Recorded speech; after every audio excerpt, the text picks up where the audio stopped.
Who the hell is Canelo Alvarez? Talk about a hyped up fighter. Nothing but hype all day. And people are actually looking at him as if he's the next De La Hoya. He has about what? Like, I don't even pay attention. He's like, what, 41 and, oh, yeah, 41 wins and 0 losses. Dude never lost a fight.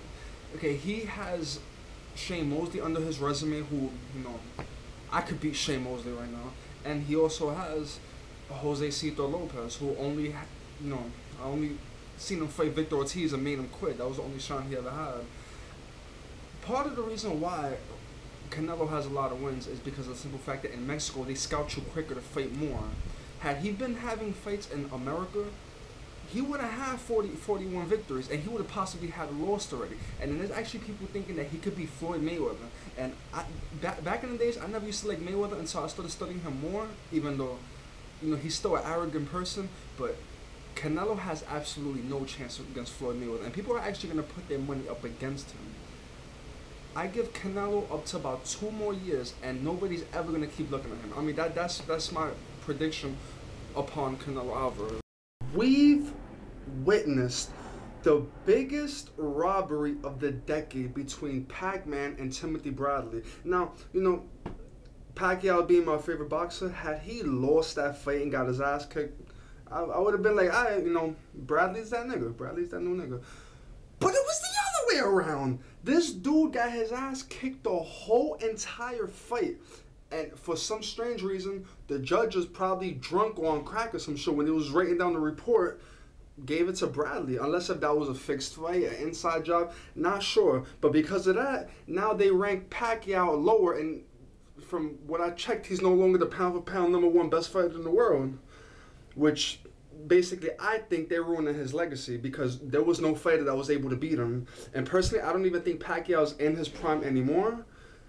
Because had he was, he would have been able to drop Bradley. But I don't know. Either Pacquiao's getting slow or he's getting older or something. And now he's like 33 years old, but, everybody's body is different.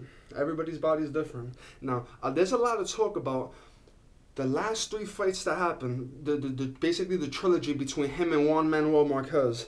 The first fight, clearly, if you get dropped 3 times and you come back, but you don't come back strong enough, you just come back to make the fight even, you lost that. Marquez clearly lost the first fight. Then they had the second fight, which I personally, I would have scored at the draw, but Pac-Man scored that 1 knockdown, so I would have gave him that fight too, because of the 1 point. The third fight, a lot of people basically hated on Pacquiao, saying, oh, you got outboxed, you got outpunched. When you're fighting put it like this, 2 fighters fighting each other in a regular boxing match is different than a challenger fighting a champion. Because if 2 people fight, okay, the way you win is on points or you finish to do it all. But when you fight a champion, in order to take the champion's belt, you have to beat him down, literally. You can't counterpunch and back up the whole fight and expect to take the dude's belt, especially if he was the biggest star at that time. So a lot of people saying it was a robbery. Personally, Pacquiao won all 3 of those fights. Now, being that I personally think that Pacquiao's not in his prime anymore, I don't know what's going to happen in the 4th fight. But I do think that that's going to be the best fight that it's going to be better than any of the other 3 fights that they had. And, we see what happens when that night comes.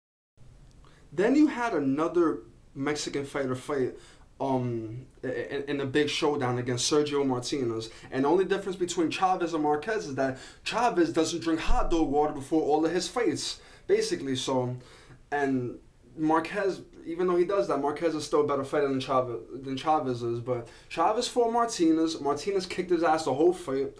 And a lot of people are saying, oh, well, if they fight again, Chavez is going to win. He almost knocked him out. The dude dropped him 1 time. He had 50 seconds left of the clock. He couldn't get the job done. Sergio broke his hand, I believe, in the 4th round. So that's probably why he didn't even drop Chavez.